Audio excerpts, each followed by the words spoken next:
Dear students, ಈ ವಿಡಿಯೋದಲ್ಲಿ ನಾವು ಕಂಪ್ಯಾರಿಟಿವ್ ಇನ್ಕಮ್ ಸ್ಟೇಟ್ಮೆಂಟ್ ಪ್ರಿಪೇರ್ ಮಾಡೋದು ಹೇಗೆ ಅನ್ನೋದನ್ನು ತಿಳ್ಕೊಳ್ಳೋಣ.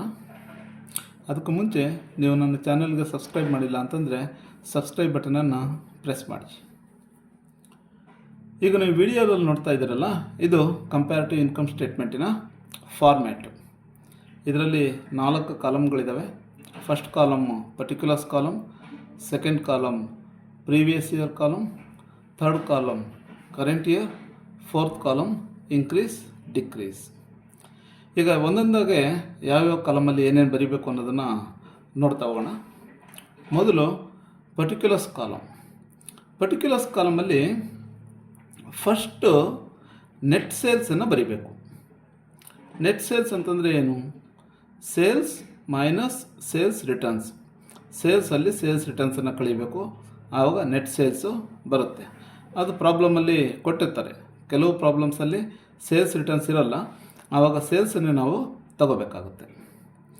Next less cost of goods sold. ಸೇಲ್ಸಲ್ಲಿ ಕಾಸ್ಟ್ ಆಫ್ ಗೂಡ್ಸ್ ಸೋಲ್ಡನ್ನು ಕಳಿಬೇಕು. ಕೆಲವು ಪ್ರಾಬ್ಲಮ್ಸಲ್ಲಿ ಕಾಸ್ಟ್ ಆಫ್ ಗೂಡ್ಸ್ ಸೋಲ್ಡನ್ನು ಡೈರೆಕ್ಟಾಗಿ ಅವರೇ ಕೊಟ್ಟಿರ್ತಾರೆ, ಆವಾಗ ಅವ್ರು ಕೊಟ್ಟಿರೋ ಕಾಸ್ಟ್ ಆಫ್ ಗೂಡ್ಸ್ ಸೋಲ್ಡನ್ನು ನಾವಿಲ್ಲಿ ತಗೊಳ್ತೀವಿ. ಇನ್ನು ಕೆಲವು ಪ್ರಾಬ್ಲಮ್ಸಲ್ಲಿ ಕಾಸ್ಟ್ ಆಫ್ ಗೂಡ್ಸ್ ಸೋಲ್ಡ್ ಕೊಟ್ಟಿರೋದಿಲ್ಲ, ಆದರೆ ಕಾಸ್ಟ್ ಆಫ್ ಗೂಡ್ಸ್ ಸೋಲ್ಡ್ ಕಂಡುಹಿಡಿಯೋದಕ್ಕೆ ಬೇಕಾಗಿರೋಂಥ ಡೇಟಾ ಇರುತ್ತೆ. ಆ ಡೇಟಾನ ಇಟ್ಕೊಂಡ್ಬಿಟ್ಟು ನಾವು ಕಾಸ್ಟ್ ಆಫ್ ಗೂಡ್ಸ್ ಸೋಲ್ಡನ್ನು ಕಂಡುಹಿಡಿಬೇಕು. ಸೊ ಕಾಸ್ಟ್ ಆಫ್ ಗೂಡ್ಸ್ ಸೋಲ್ಡನ್ನು ಬರ್ಕೊಂಡಾಯಿತು. ಸೇಲ್ಸಲ್ಲಿ ಕಾಸ್ಟ್ ಆಫ್ ಗೂಡ್ಸ್ ಸೋಲ್ಡನ್ನು ಲೆಸ್ ಮಾಡಬೇಕು, ಕಳಿಬೇಕು, ಆವಾಗ ನಮಗೆ ಗ್ರಾಸ್ ಪ್ರಾಫಿಟ್ ಬರುತ್ತೆ. ಗ್ರಾಸ್ ಪ್ರಾಫಿಟನ್ನು ಬ್ರಾಕೆಟಲ್ಲಿ ಎ ಅಂತ ಬರ್ಕೋಬೇಕು. ಇದು ಮುಂದೆ ಏನಕ್ಕೆ ಅಂತ ಹೇಳ್ತೀನಿ. ಗ್ರಾಸ್ ಪ್ರಾಫಿಟ್ ಆದಮೇಲೆ ಆಪರೇಟಿಂಗ್ ಎಕ್ಸ್ಪೆನ್ಸಸ್ಸನ್ನು ಕಳಿಬೇಕು, ಲೆಸ್ ಆಪರೇಟಿಂಗ್ ಎಕ್ಸ್ಪೆನ್ಸಸ್. ಪ್ರಾಬ್ಲಮಲ್ಲಿ ಭಾಳಷ್ಟು ಆಪರೇಟಿಂಗ್ ಎಕ್ಸ್ಪೆನ್ಸ್ಗಳನ್ನು ಕೊಟ್ಟಿರ್ತಾರೆ. ಅದರಲ್ಲಿ ಯಾವ್ಯಾವುದು ಆಪರೇಟಿಂಗ್ ಎಕ್ಸ್ಪೆನ್ಸ್ಗಳು ಅನ್ನೋದನ್ನು ನೋಡ್ಕೋಬೇಕು. ನೋಡಿಕೊಂಡು ಆಪರೇಟಿಂಗ್ ಎಕ್ಸ್ಪೆನ್ಸಸ್ಸಿನ ಕೆಳಗೆ ಅವುಗಳನ್ನೆಲ್ಲ ಬರ್ಕೋಬೇಕು.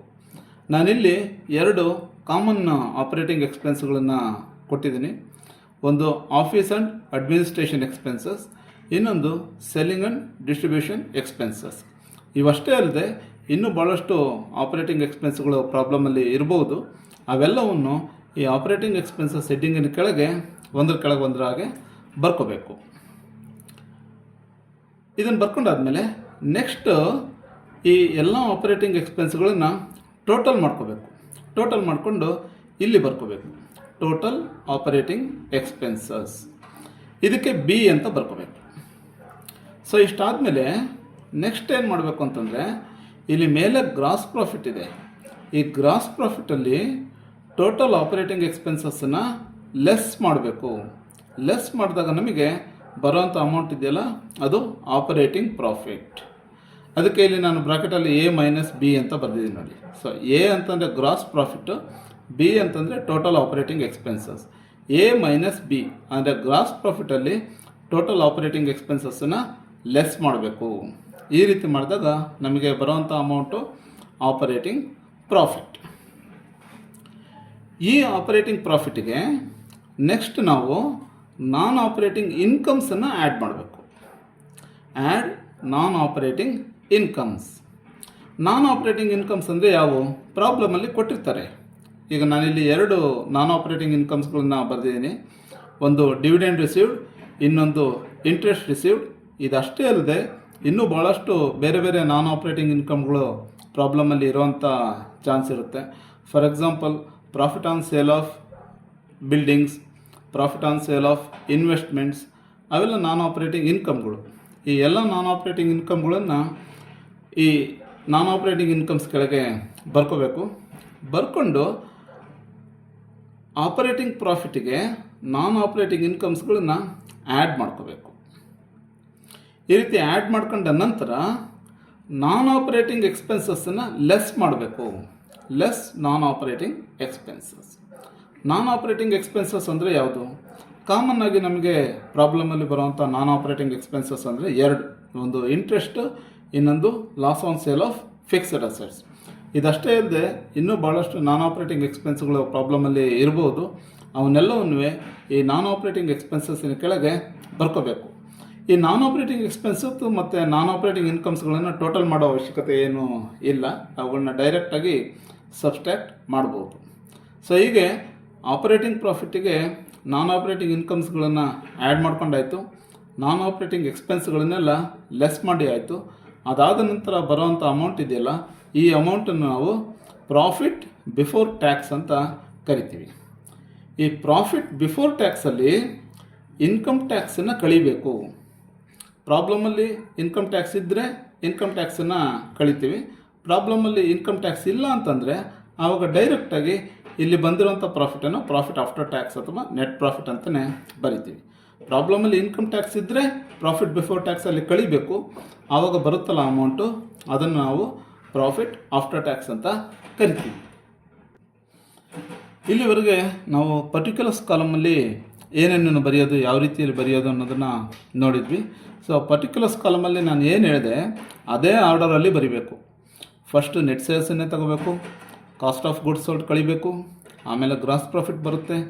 ಗ್ರಾಸ್ ಪ್ರಾಫಿಟಲ್ಲಿ ಆಪ್ರೇಟಿಂಗ್ ಎಕ್ಸ್ಪೆನ್ಸ್ಗಳನ್ನು ಟೋಟಲ್ ಮಾಡ್ಕೊಂಬಿಟ್ಟು ಅದನ್ನು ಕಳಿಬೇಕು, ಆವಾಗ ಆಪ್ರೇಟಿಂಗ್ ಪ್ರಾಫಿಟ್ ಬರುತ್ತೆ.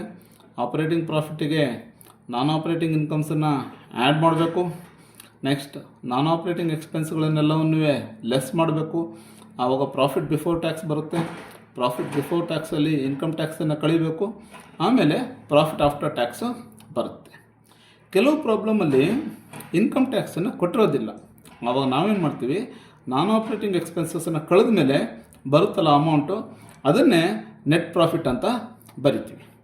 ಸೊ ಈಗ ನಾವು ಇಷ್ಟೊತ್ತು ಪರ್ಟಿಕ್ಯುಲರ್ಸ್ ಕಾಲಮ್ ಹೇಗೆ ಬರೆಯೋದು ಅನ್ನೋದನ್ನು ತಿಳ್ಕೊಂಡ್ವಿ. ಈಗ ನೆಕ್ಸ್ಟ್ ಪ್ರೀವಿಯಸ್ ಇಯರ್ ಕಾಲಮ್ ಹೇಗೆ ಬರೆಯೋದು ಅನ್ನೋದನ್ನು ತಿಳ್ಕೊಳ್ಳೋಣ. ಪ್ರೀವಿಯಸ್ ಇಯರ್ ಕಾಲಮ್ ಅಂತಂದರೆ ಏನು? ಇಲ್ಲಿ ಪ್ರೀವಿಯಸ್ ಇಯರು ಮತ್ತು ಕರೆಂಟ್ ಇಯರ್ ಅಂತ ಎರಡಿದೆ. ಇದೇನು ಅಂತಂದರೆ ಪ್ರಾಬ್ಲಮಲ್ಲಿ ಇನ್ಕಮ್ ಸ್ಟೇಟ್ಮೆಂಟನ್ನು ಪ್ರಿಪೇರ್ ಮಾಡೋದಕ್ಕೆ 2 ಇಯರ್ಸ್ ಡೇಟಾ ಕೊಟ್ಟಿರ್ತಾರೆ. ಅದರಲ್ಲಿ 1 ಇಯರು ಪ್ರೀವಿಯಸ್ ಇಯರ್ ಆಗುತ್ತೆ, ಇನ್ನೊಂದು ಇಯರು ಕರೆಂಟ್ ಇಯರ್ ಆಗುತ್ತೆ. ಪ್ರೀವಿಯಸ್ ಇಯರ್ ಅಂತ ನಾವು ಯಾವುದನ್ನು ಮಾಡ್ಕೊಂಡಿರ್ತೀವಿ ಅದರ ಅಮೌಂಟ್ಗಳನ್ನು ಈ ಕಾಲಮಲ್ಲಿ ಬರಿತೀವಿ. ಕರೆಂಟ್ ಇಯರ್ ಅಂತ ಯಾವ ಇಯರ್ನ ನಾವು ಮಾಡ್ಕೊಂಡಿರ್ತೀವಿ ಅದರ ಅಮೌಂಟನ್ನು ಕರೆಂಟ್ ಇಯರ್ ಕಾಲಮಲ್ಲಿ ಬರಿತೀವಿ. ಈಗ ಫಾರ್ ಎಕ್ಸಾಂಪಲ್ 2020 ಮತ್ತು 2021 2 ವರ್ಷಗಳ ಡೇಟಾ ಕೊಟ್ಟಿದ್ದಾರೆ ಅಂತ ಅಂದ್ಕೊಳ್ಳಿ. ಅದರಲ್ಲಿ 2020 ಪ್ರೀವಿಯಸ್ ಇಯರು, ಆ ಅಮೌಂಟ್ಗಳನ್ನು ಈ ಕಾಲಮಲ್ಲಿ ಬರಿಬೇಕು.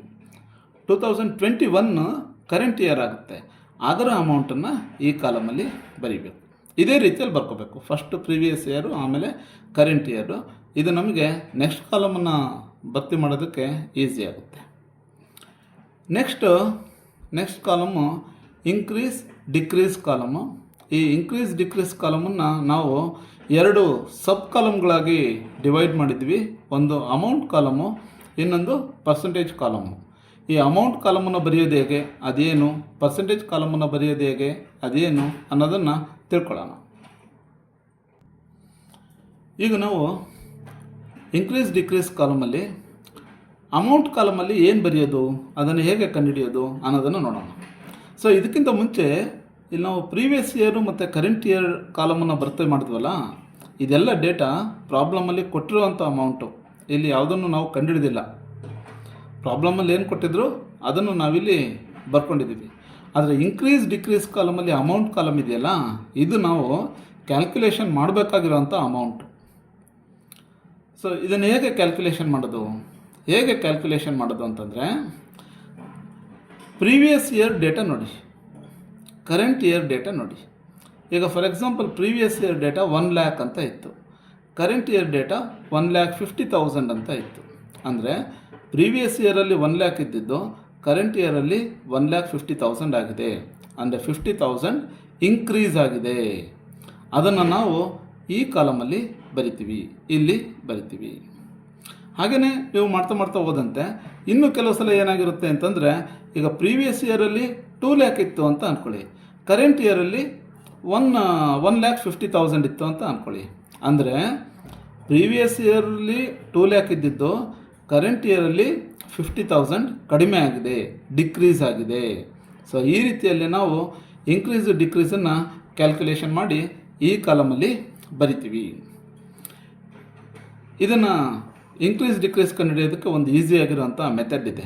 ಅದೇನು ಅಂತಂದರೆ, ಇಲ್ಲಿ ಕರೆಂಟ್ ಇಯರ್ ಕಾಲಮಿನ ಅಮೌಂಟ್ ಇದೆಯಲ್ಲ, ಈ ಅಮೌಂಟಲ್ಲಿ ಪ್ರೀವಿಯಸ್ ಇಯರ್ ಕಾಲಮಿನ ಅಮೌಂಟನ್ನು ನೀವು ಲೆಸ್ ಮಾಡಬೇಕು. ಲೆಸ್ ಮಾಡಿದಾಗ ಏನು ಅಮೌಂಟ್ ಬರುತ್ತೆ ಅದನ್ನು ಈ ಕಾಲಮಲ್ಲಿ ಬರೀಬೇಕು. ಅದು ಪ್ಲಸ್ಸಲ್ಲಿ ಬಂದರೆ ಇನ್ಕ್ರೀಸ್ ಆಗಿರುತ್ತೆ, ಅದನ್ನು ಪ್ಲಸ್ ಅಂತ ಬರೀಬೇಕು, ಅಥವಾ ಪ್ಲಸ್ಸನ್ನು ಬರೀದೇ ಇದ್ದರೂ ನಡೆಯುತ್ತೆ. ಮೈನಸ್ ಅಂತ ಬಂತು ಅಂತಂದರೆ ಅದು ಡಿಕ್ರೀಸ್, ಅದನ್ನು ನೀವು ಮೈನಸ್ ಅಂತ ಬರೀಬೇಕು, ಅಥವಾ ಅದನ್ನು ಬ್ರಾಕೆಟಲ್ಲಿ ಬರೀಬೇಕು. ಬ್ರಾಕೆಟಲ್ಲಿ ಬರೆದ್ರೂ ಕೂಡ ಅದು ಡಿಕ್ರೀಸ್ ಅಂತೇಳಿ ವ್ಯಾಲ್ಯೂಯೇಷನ್ ಮಾಡೋರಿಗೆ ಗೊತ್ತಾಗುತ್ತೆ. ಸೊ ಈ ರೀತಿಯಾಗಿ ನೀವು ಅಮೌಂಟ್ ಕಾಲಮಲ್ಲಿ ಪ್ರತಿಯೊಂದು ಅಮೌಂಟಿಗೂ ಪ್ರತಿಯೊಂದನ್ನು ಕೂಡ ಇನ್ಕ್ರೀಸ್ ಆಗಿದೆಯಾ ಡಿಕ್ರೀಸ್ ಆಗಿದೆಯಾ ಅನ್ನೋದನ್ನು ಕಂಡುಹಿಡಿದು ಬರಿತಾ ಹೋಗಬೇಕು. ಇನ್ಕ್ರೀಸ್ ಆಗಿದ್ದರೆ ಪ್ಲಸ್ಸಲ್ಲಿ ಬರುತ್ತೆ, ಅದನ್ನು ಪ್ಲಸ್ ಅಂತ ಬರೀರಿ, ಅಥವಾ ಏನು ಬರೆಯೋದು ಬೇಡ, ಅಮೌಂಟನ್ನು ಮಾತ್ರ ಹಾಕಿ. ಮೈನಸ್ ಬಂತು ಅಂತಂದರೆ ಮೈನಸ್ ಅಂತ ಬರೀರಿ, ಅಥವಾ ಬ್ರಾಕೆಟನ್ನು ಹಾಕಿ, ಆವಾಗ ಅದು ಡಿಕ್ರೀಸ್ ಅಂತ ಗೊತ್ತಾಗುತ್ತೆ. ಇನ್ನೊಂದು ಸಲ ಈ ಇನ್ಕ್ರೀಸ್ ಡಿಕ್ರೀಸ್ ಕ್ಯಾಲ್ಕುಲೇಷನ್ ಮಾಡೋದು ಹೇಗೆ ಅನ್ನೋದನ್ನು ನಾನು ಹೇಳ್ತೀನಿ, ರಿಪೀಟ್ ಮಾಡ್ತೀನಿ, ನೋಡ್ಕೊಳ್ಳಿ. ಕರೆಂಟ್ ಇಯರ್ ಅಮೌಂಟಲ್ಲಿ ಪ್ರೀವಿಯಸ್ ಇಯರ್ ಅಮೌಂಟನ್ನು ಕಳಿಬೇಕು. ಆವಾಗ ಎಷ್ಟು ಅಮೌಂಟ್ ಬರುತ್ತೆ ಅದನ್ನಿಲ್ಲಿ ಬರಿಬೇಕು. ಅದು ಪ್ಲಸ್ ಬಂತು ಅಂತಂದರೆ ಇನ್ಕ್ರೀಸ್, ಅದನ್ನು ಪ್ಲಸ್ ಅಂತ ಬರಿಬೇಕು, ಅಥವಾ ಹಾಗೆ ಅಮೌಂಟನ್ನು ಬರಿಬೇಕು. ಕರೆಂಟ್ ಇಯರ್ ಡೇಟಾದಲ್ಲಿ ಪ್ರೀವಿಯಸ್ ಇಯರ್ನ ಕಳೆದಾಗ ಮೈನಸ್ ಬಂತು ಅಂದರೆ ಇಲ್ಲಿ ಮೈನಸ್ ಬರೆದು ಅಮೌಂಟನ್ನು ಬರಿಬೇಕು, ಅಥವಾ ಅಮೌಂಟನ್ನು ಬರೆದು ಅದನ್ನು ಬ್ರಾಕೆಟಲ್ಲಿ ಹಾಕಬೇಕು. ಈ ರೀತಿ ಎಲ್ಲದಕ್ಕೂ ಮಾಡಬೇಕು. ನೆಟ್ ಸೇಲ್ಸಿಗೆ ಇನ್ಕ್ರೀಸ್ ಡಿಕ್ರೀಸ್ ಕಂಡುಹಿಡಿಬೇಕು, ಕಾಸ್ಟ್ ಆಫ್ ಗುಡ್ಸ್ ಸೋಲ್ಡಿಗೆ ಇನ್ಕ್ರೀಸ್ ಡಿಕ್ರೀಸ್ ಕಂಡುಹಿಡಿಬೇಕು, ಗ್ರಾಸ್ ಪ್ರಾಫಿಟ್ಟಿಗೂ ಇನ್ಕ್ರೀಸ್ ಡಿಕ್ರೀಸ್ ಕಂಡುಹಿಡಿಬೇಕು, ಆಫೀಸ್ ಆ್ಯಂಡ್ ಅಡ್ಮಿನಿಸ್ಟ್ರೇಷನ್ ಎಕ್ಸ್ಪೆನ್ಸಸ್ ಅಂತ ಇದೆ, ಅದಕ್ಕೂ ಇನ್ಕ್ರೀಸ್ ಡಿಕ್ರೀಸ್ ಕಂಡುಹಿಡಿಬೇಕು, ಸೆಲ್ಲಿಂಗ್ ಆ್ಯಂಡ್ ಡಿಸ್ಟ್ರಿಬ್ಯೂಷನ್ ಎಕ್ಸ್ಪೆನ್ಸಸ್ ಅಂತ ಇದೆ, ಅದಕ್ಕೂ ಇನ್ಕ್ರೀಸ್ ಡಿಕ್ರೀಸನ್ನು ಕಂಡುಹಿಡಿಬೇಕು, ಟೋಟಲ್ ಆಪರೇಟಿಂಗ್ ಎಕ್ಸ್ಪೆನ್ಸಸ್ ಅಂತ ಇದೆ, ಅದಕ್ಕೂ ಇನ್ಕ್ರೀಸ್ ಡಿಕ್ರೀಸನ್ನು ಕಂಡುಹಿಡಿಬೇಕು. ಈ ರೀತಿ ಪರ್ಟಿಕ್ಯುಲರ್ಸ್ ಕಾಲಮಲ್ಲಿ ಏನೇನು ನೀವು ಬರೆದಿದ್ದೀರಿ ಅದೆಲ್ಲದಕ್ಕೂ ಇನ್ಕ್ರೀಸ್ ಡಿಕ್ರೀಸನ್ನು ಕಂಡುಹಿಡಿಬೇಕು. ಈಗ ನಾವು ಇನ್ಕ್ರೀಸ್ ಡಿಕ್ರೀಸಲ್ಲಿ ಅಮೌಂಟ್ ಕಾಲಮಲ್ಲಿ ಹೇಗೆ ಬರೆಯೋದು ಅನ್ನೋದನ್ನು ತಿಳ್ಕೊಂಡ್ವಿ. ಈಗ ನೆಕ್ಸ್ಟ್ ಪರ್ಸೆಂಟೇಜ್ ಕಾಲಮಲ್ಲಿ ಏನು ಬರೆಯೋದು, ಅದನ್ನು ಹೇಗೆ ಕಂಡುಹಿಡಿಯೋದು ಅನ್ನೋದನ್ನು ನಾವು ನೋಡೋಣ. ಸೊ ಇಲ್ಲಿ ಇನ್ಕ್ರೀಸ್ ಡಿಕ್ರೀಸ್ ಆಗಿದೆಯಲ್ಲ, ಈ ಕಾಲಮಲ್ಲಿ ಎಷ್ಟು ಅಮೌಂಟ್ ಇನ್ಕ್ರೀಸ್ ಡಿಕ್ರೀಸ್ ಆಗಿದೆ ಅನ್ನೋದನ್ನು ಬರೆದ್ವಿ. ಈ ಕಾಲಮಲ್ಲಿ ಅದು ಎಷ್ಟು ಪರ್ಸೆಂಟ್ ಇನ್ಕ್ರೀಸ್ ಆಗಿದೆ, ಎಷ್ಟು ಪರ್ಸೆಂಟ್ ಡಿಕ್ರೀಸ್ ಆಗಿದೆ ಅನ್ನೋದನ್ನು ಕ್ಯಾಲ್ಕುಲೇಷನ್ ಮಾಡಿಬಿಟ್ಟು ನಾವು ಬರಿತೀವಿ. ಸೊ ಈ ರೀತಿಯಾಗಿ ಪ್ರತಿಯೊಂದು ಅಮೌಂಟಿಗೂ ಇನ್ಕ್ರೀಸ್ ಡಿಕ್ರೀಸ್ ಪರ್ಸೆಂಟೇಜನ್ನು ನಾವು ಕ್ಯಾಲ್ಕುಲೇಷನ್ ಮಾಡಿ ಇಲ್ಲಿ ಬರಿಬೇಕು. ಇನ್ಕ್ರೀಸು ಡಿಕ್ರೀಸನ್ನು ಬರಿಬೇಕಾದ್ರೆ ಅಮೌಂಟ್ ಕಾಲಮಲ್ಲಿ ಪ್ಲಸ್ ಇದ್ದರೆ ಪರ್ಸೆಂಟೇಜ್ ಕಾಲಮಲ್ಲೂ ಪ್ಲಸ್ಸೇ ಬರುತ್ತೆ. ಅಮೌಂಟ್ ಕಾಲಮಲ್ಲಿ ಮೈನಸ್ ಇದ್ದರೆ ಪರ್ಸೆಂಟೇಜ್ ಕಾಲಮಲ್ಲೂ ಕೂಡ ಅದನ್ನು ಮೈನಸ್ ಅಂತಲೇ ಬರಿಬೇಕು. ಮೈನಸ್ ಅಂತ ಬರಿಬೇಕು, ಅಥವಾ ಅದಕ್ಕೆ ಬ್ರಾಕೆಟನ್ನು ಹಾಕಬೇಕು. ಬ್ರಾಕೆಟನ್ನು ಹಾಕಿದರೂ ಕೂಡ ಮೈನಸ್ ಅಂತ ಗೊತ್ತಾಗುತ್ತೆ. ಎಲ್ಲದಕ್ಕೂ ಪರ್ಸೆಂಟೇಜನ್ನು ಕ್ಯಾಲ್ಕುಲೇಷನ್ ಮಾಡಬೇಕು. ಪರ್ಸೆಂಟೇಜ್ ಕ್ಯಾಲ್ಕುಲೇಷನ್ ಮಾಡೋದು ಹೇಗೆ, ಪರ್ಸೆಂಟೇಜ್ ಕ್ಯಾಲ್ಕುಲೇಷನ್ ಮಾಡೋದು ಹೇಗೆ ಅನ್ನೋದನ್ನು ನಾನು ಇಲ್ಲಿ ನಿಮಗೆ ಬರೆದು ತೋರಿಸ್ತೀನಿ. ಫಸ್ಟು ಈ ಅಮೌಂಟ್ ಕಾಲಮಲ್ಲಿ ಬಂದಿರುತ್ತಲ್ಲ ಅದನ್ನು ತಗೋಬೇಕು. ಅಮೌಂಟ್ ಕಾಲಮಲ್ಲಿ ಏನು ಬಂದಿದೆ ಅದನ್ನು ಫಸ್ಟ್ ಬರ್ಕೋಬೇಕು. ಡಿವೈಡೆಡ್ ಬೈ, ಅದ್ರ ಕೆಳಗಡೆ ಪ್ರೀವಿಯಸ್ ಇಯರ್ ಕಾಲಮಲ್ಲಿ ಏನು ಅಮೌಂಟ್ ಇದೆ ಅದನ್ನು ಬರಿಬೇಕು. ಕರೆಂಟ್ ಇಯರ್ ಕಾಲಮಲ್ಲಿ ಇರುವಂಥ ಅಮೌಂಟ್ ಅಲ್ಲ. ಪ್ರೀವಿಯಸ್ ಇಯರ್ ಕಾಲಮಲ್ಲಿ ಏನು ಅಮೌಂಟ್ ಇದೆ ಅದೇ ಅಮೌಂಟನ್ನು ಇಲ್ಲಿ ಬರ್ಕೋಬೇಕು. ಪ್ರೀವಿಯಸ್ ಇಯರ್, ಇಲ್ಲಿ ನೀವೇನಾದರೂ ಕರೆಂಟ್ ಇಯರ್ ಕಾಲಮಲ್ಲಿ ಇರುವಂಥ ಅಮೌಂಟನ್ನು ಬರ್ಕೊಂಡ್ರೆ ಅದು ತಪ್ಪಾಗ್ಬಿಡುತ್ತೆ. ಓಕೆನಾ? ಸೊ ಫಸ್ಟು ಅಮೌಂಟ್ ಕಾಲಮಲ್ಲಿ ಏನಿದೆ ಅದನ್ನು ನ್ಯೂಮರೇಟರಲ್ಲಿ ಬರ್ಕೋಬೇಕು. ಪ್ರೀವಿಯಸ್ ಇಯರ್ ಕಾಲಮಲ್ಲಿ ಏನು ಅಮೌಂಟ್ ಇದೆ ಅದನ್ನು ಡಿನಾಮಿನೇಟರಲ್ಲಿ ಬರ್ಕೋಬೇಕು. ಆಮೇಲೆ 100ಇಂದ ಮಲ್ಟಿಪ್ಲೈ ಮಾಡಬೇಕು. ಈ ರೀತಿ ಮಾಡಿದಾಗ ನಿಮಗೆ ಪರ್ಸೆಂಟೇಜ್ ಎಷ್ಟು ಅನ್ನೋದು ಗೊತ್ತಾಗುತ್ತೆ. ಈ ರೀತಿ ಪರ್ಸೆಂಟೇಜು ಎಲ್ಲದಕ್ಕೂ ಕ್ಯಾಲ್ಕುಲೇಷನ್ ಮಾಡಬೇಕು. ಕ್ಯಾಲ್ಕುಲೇಷನ್ ಮಾಡಿ ಇಲ್ಲಿ ಬರಿತಾ ಹೋಗಬೇಕು. ಸೊ ನಾವಿಲ್ಲಿ ಇನ್ನೊಂದು ಅಬ್ಸರ್ವೇಷನ್ ಮಾಡಬೇಕಾಗಿರೋದು ಏನು ಅಂತಂದರೆ, ಇಲ್ಲಿ ಕೆಲವು ಕಾಲಮ್ಗಳಲ್ಲಿ ನಾವು ಪ್ಲಸ್ಸು ಮೈನಸ್ಸು ಮಾಡಿ ಕ್ಯಾಲ್ಕುಲೇಷನ್ ಮಾಡಿ ಬರೆದಿದ್ದೀವಿ. ಈಗ ಫಾರ್ ಎಕ್ಸಾಂಪಲ್ ಗ್ರಾಸ್ ಪ್ರಾಫಿಟ್ಟು, ಸೇಲ್ಸಲ್ಲಿ ಕಾಸ್ಟ್ ಆಫ್ ಗುಡ್ಸ್ ಸೋಲ್ಡ್ ಕಳೆದು ಗ್ರಾಸ್ ಪ್ರಾಫಿಟನ್ನು ನಾವಿಲ್ಲಿ ಬರೆದಿದ್ದೀವಿ. ಅದು ಅಮೌಂಟ್ ಕಾಲಮಿಗೆ ಓಕೆ. ಆದರೆ ಪರ್ಸೆಂಟೇಜ್ ಕಾಲಮಲ್ಲಿ ನೆಟ್ ಸೇಲ್ಸಿನ ಪರ್ಸೆಂಟೇಜಲ್ಲಿ ಕಾಸ್ಟ್ ಆಫ್ ಗೂಡ್ಸ್ ಸೋಲ್ಡಿನ ಪರ್ಸೆಂಟೇಜನ್ನು ಕಳೆದು ಗ್ರಾಸ್ ಪ್ರಾಫಿಟ್ಟಿಗೆ ಬರಿಬಾರ್ದು. ಪರ್ಸೆಂಟೇಜ್ಗಳನ್ನು ಆ್ಯಡ್ ಮಾಡೋದಕ್ಕೆ ಸಬ್ಟ್ರ್ಯಾಕ್ಟ್ ಮಾಡೋದಕ್ಕಾಗೋದಿಲ್ಲ. ಅಮೌಂಟನ್ನು ಆ್ಯಡ್ ಮಾಡಿ ಸಬ್ಟ್ರ್ಯಾಕ್ಟ್ ಮಾಡ್ಬೋದು. ಪರ್ಸೆಂಟೇಜ್ ಕಾಲಮ್ ಏನು ಮಾಡಬೇಕು ಅಂತಂದರೆ ಪ್ರತಿಯೊಂದು ಅಮೌಂಟಿಗೂ ಪರ್ಸೆಂಟೇಜನ್ನು ಇದೇ ರೀತಿಯಲ್ಲಿ ಕ್ಯಾಲ್ಕುಲೇಷನ್ ಮಾಡಬೇಕು.